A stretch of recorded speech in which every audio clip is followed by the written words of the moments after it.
Starting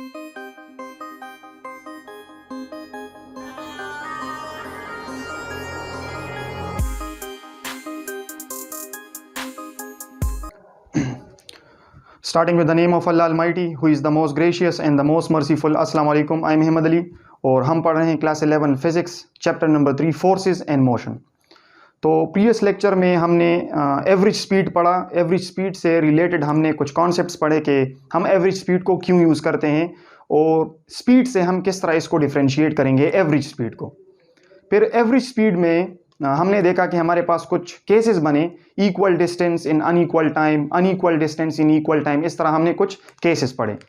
तो इन cases को पढ़ने का मतलब यही है कि रियल लाइफ में जब हम प्रॉब्लम्स को, न्यूमेरिकल प्रॉब्लम्स को करते हैं तो उसमें हमारे पास ये केसेस जो हैं इनको हम फेस करते हैं। तो इनको सॉल्व करने के लिए मैंने आज इस वीडियो लेक्चर में आपके लिए दो न्यूमेरिकल्स मैं आपके साथ शेयर करूंगा और उसको डिस्कस करेंगे कि हम किस तरह उन केसेस के थ्रू इन न्यूमेरिकल्स को सॉल्व करेंगे। तो जो फर्स्ट न्यूमेरिकल है या एमसीक्यूज आप कह सकते हैं वो है a body covers one half of its journey at 50 meters per second and next half of its journey at 70 meters per second। तो हमने फाइंड आउट करना है इट्स एवरेज स्पीड, कि इसका एवरेज स्पीड क्या होगा। तो देखें ये इतना इजी नहीं है कि हमने पहले इसमें तो हमें टोटल टाइम गिवन नहीं है कि इसमें टोटल टाइम कितना है। तो आप ये वाला फार्मूला, सिंपल फार्मूला जो हम यूज़ करते हैं एवरेज स्पीड के लिए, हम कहते हैं total distance S1 plus S2 plus जितने भी हमारे पास डिस्टेंसेज हैं डिवाइड बाय टोटल टाइम, हम वो लिखते हैं और फिर उसको फाइंड आउट करते हैं। तो इस केस में आपको डिस्टेंस तो गिवन नहीं है कि डिस्टेंस कितना है और टाइम भी आपको गिवन नहीं है। तो हम किस तरह एवरेज स्पीड को कैलकुलेट करेंगे, तो डेफिनेटली इसको हम उन केसेस के थ्रू सॉल्व करेंगे। तो सबसे पहले हमने स्टेटमेंट को समझना है कि स्टेटमेंट में हमारे पास क्या गिवन है। तो देखिए इसमें कहा गया है कि a body covers one half of its journey. तो ये वर्ड बहुत इंपॉर्टेंट है, one half of its journey at 50 meters per second. तो इसको मैं कह सकता हूं V1। ये पहली स्पीड है, एक गाड़ी है जो कि फर्स्ट हाफ जो जर्नी है उसकी वो 50 मीटर्स पर सेकंड के साथ ट्रेवल कर रही है और next half of its journey at 70 meters per second. तो नेक्स्ट हाफ जो है उसका जो स्पीड है वो है V2। इसको किस तरह समझेंगे, देखें लेट्स से ये यहां से यहां तक ट्रेवल करती है पॉइंट A से पॉइंट B तक। अब जो फर्स्ट हाफ है इस जर्नी का वो तकरीबन इसका मिडल पॉइंट ये आता है। तो ये है first half, this is the first half and this will be the second half, other half या नेक्स्ट हाफ, इसको मैं कह सकता हूं नेक्स्ट हाफ। तो इसका मतलब है फर्स्ट हाफ और नेक्स्ट हाफ, यानी ये और हाफ जब हम किसी चीज को करते हैं तो ये हाफ और ये हाफ जाहिर सी बात है इक्वल होगा, इक्वल हाफ होंगे हमारे पास। और ये कह रहा है कि जो फर्स्ट हाफ है वो जो स्पीड के साथ ट्रेवल कर रहा है वो है 50 मीटर्स पर सेकेंड और जो नेक्स्ट हाफ है वो ट्रेवल कर रहा है 70 मीटर्स पर सेकेंड के साथ। तो इसका मतलब ये है कि यहां पे डिस्टेंसेस तो इक्वल हैं, यहां से यहां तक जो डिस्टेंस है और C से जो B तक डिस्टेंस है वो सेम है, लेकिन टाइमिंग किस तरह डिफरेंट है। देखें यहां से यहां तक इसकी स्पीड है 50 मीटर्स पर सेकेंड, यानी ये 50 मीटर्स पर सेकेंड ट्रेवल कर रहा है और यहां से यहां तक इसकी स्पीड है 70 मीटर्स पर सेकेंड, यानी यहां पे इसका स्पीड ज्यादा है, यहां पे इसका स्पीड कम है। तो यहां पे जब ये इस डिस्टेंस को ट्रेवल करेगा तो टाइम ज्यादा लेगा और यहां पे जब इतने ही डिस्टेंस को ट्रेवल करेगा तो उसका टाइम हमारे पास कम होगा चूंकि स्पीड ज्यादा है। तो इसका मतलब है कि इसमें हम कौन सा केस यूज करेंगे, इसमें हम ये वाला केस यूज करेंगे। रिमेंबर ये हम पढ़ चुके हैं, equal distance in unequal interval of time. तो आप मेरी प्रीवियस वीडियो देख सकते हैं, उसमें हमने ये डिराइव किए हैं ये cases, equal distance in unequal interval of time. यानी इसका मतलब ये है कि इस केस में डिस्टेंसेस हमारे पास सेम है और टाइमिंग डिफरेंट है, T1 is not equal to T2। तो ये हाफ जर्नी डिस्टेंस तो सेम है, ये हाफ जर्नी और ये हाफ जर्नी ये दोनों सेम है, लेकिन टाइमिंग डिफरेंट है। यहाँ पे स्पीड कम है तो टाइम ज़्यादा लगेगा यहाँ से यहाँ तक आने के लिए, यहाँ पे स्पीड इंक्रीज हो चुका है तो यहाँ से यहाँ तक आने के लिए टाइम कम लगेगा। तो इसका मतलब है डिफरेंट टाइमिंग्स इक्वल डिस्टेंस। तो इसमें हम कौन सा फॉर्मूला यूज़ करेंगे, तो हम ये डिराइव कर चुके हैं इस केस के लिए, हम ये फार्मूला डिराइव कर चुके हैं कि इस केस में हमारे पास जो एवरेज स्पीड होगा वो होगा 2 × V1 first speed into V2 divide by V1 plus V2। तो मैं यहाँ इसको अगेन डिराइव नहीं करूंगा, नेक्स्ट प्रीवियस लेक्चर में हम इसको डिटेल के साथ डिस्कस कर चुके हैं कि हम ये फॉर्मूला यूज करेंगे। तो इसको यूज करते हुए हम इसमें एक करेक्ट ऑप्शन को फाइंड आउट करेंगे कि इसमें करेक्ट ऑप्शन हमारे पास कौन सा है। तो एवरेज स्पीड हमारे पास क्या होगा, वी एवरेज को जब कैलकुलेट करेंगे, V average is 2 into V1। तो V1 स्पीड है हमारे पास 50 मीटर्स पर सेकेंड, V2 है हमारे पास 70 मीटर्स पर सेकेंड, और इसको जब डिवाइड करेंगे 50 प्लस 70, तो इससे हमारे पास आएगा 7000 divide by 120 metres per second, और इसको जब आप इस पे डिवाइड करेंगे तो इससे आपके पास आएगा 58 metres per second. V average speed जो हमारे पास होगा वो होगा 58 मीटर्स पर सेकेंड। तो रिमेंबर कि जब आपको स्टेटमेंट गिवन हो तो आपने स्टेटमेंट को गौर से पढ़ना है कि ये हमें क्या कह रहा है। तो स्टेटमेंट से हमें पता चल रहा है कि जो फर्स्ट हाफ है, देखिए 1 हाफ एट दिस स्पीड और next half eight 70 meters per second. तो इससे आपने फाइंड आउट करना है कि इसमें टाइमिंग किस तरह डिफरेंट है, हमें किस तरह पता चला कि टाइमिंग डिफरेंट है। देखिए यहां पे स्पीड कम है तो टाइम ज्यादा लगेगा, या इतनी ही डिस्टेंस को यहां पे ट्रेवल, या इतना ही डिस्टेंस यहां पे भी ट्रेवल हो रहा है, लेकिन यहां पे स्पीड ज्यादा है तो टाइम कम लगेगा, जाहिर सी बात है। तो that's why timing is different and the distance is same, that's why we are using this formula 2V1 into V2 divide by V1 plus V2। तो जो करेक्ट ऑप्शन होगा हमारे पास वो है 58 मीटर्स पर सेकेंड। ये इसका एवरेज स्पीड होगा जब ये ऑब्जेक्ट फर्स्ट हाफ और सेकेंड हाफ जो जर्नी है उसको ट्रेवल करेगी।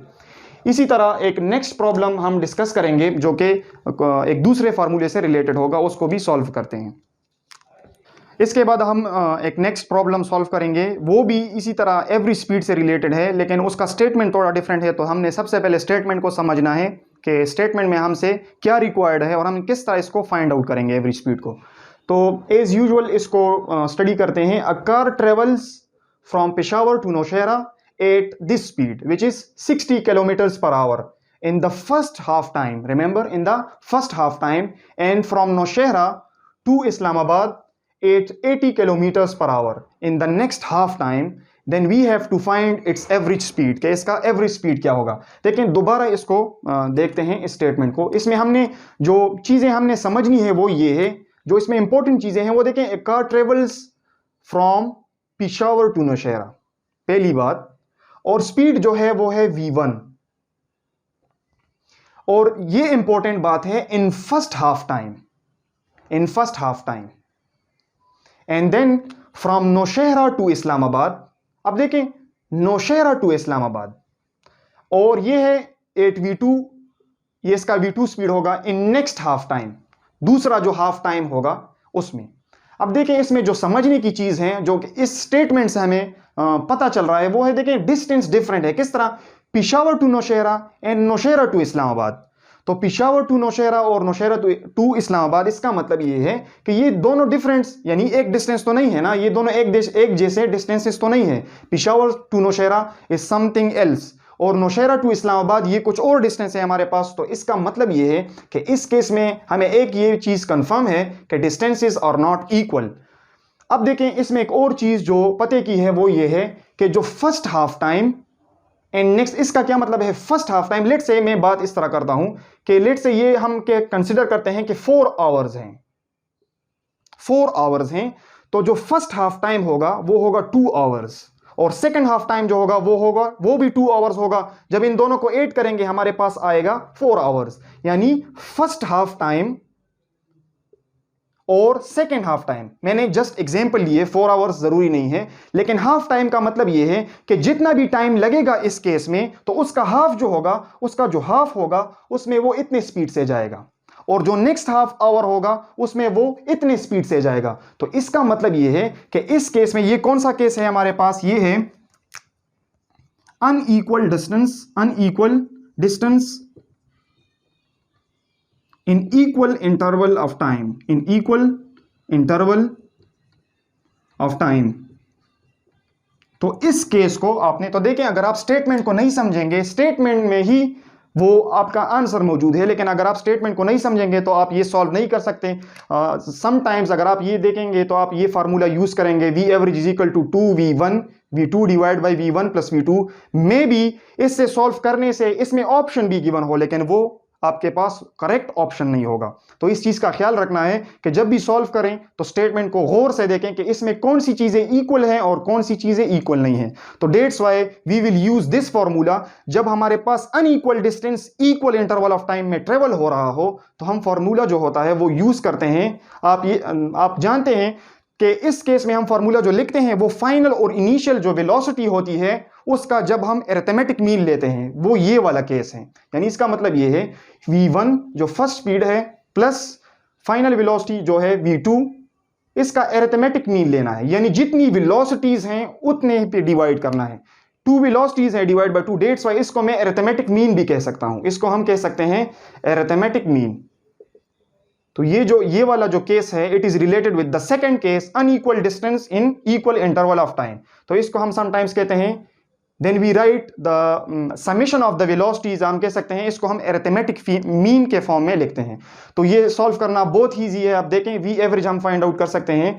इसको हम क्या करेंगे, दोनों को ऐड करेंगे, v1 प्लस v2, तो 60 प्लस 80 डिवाइड बाय 2।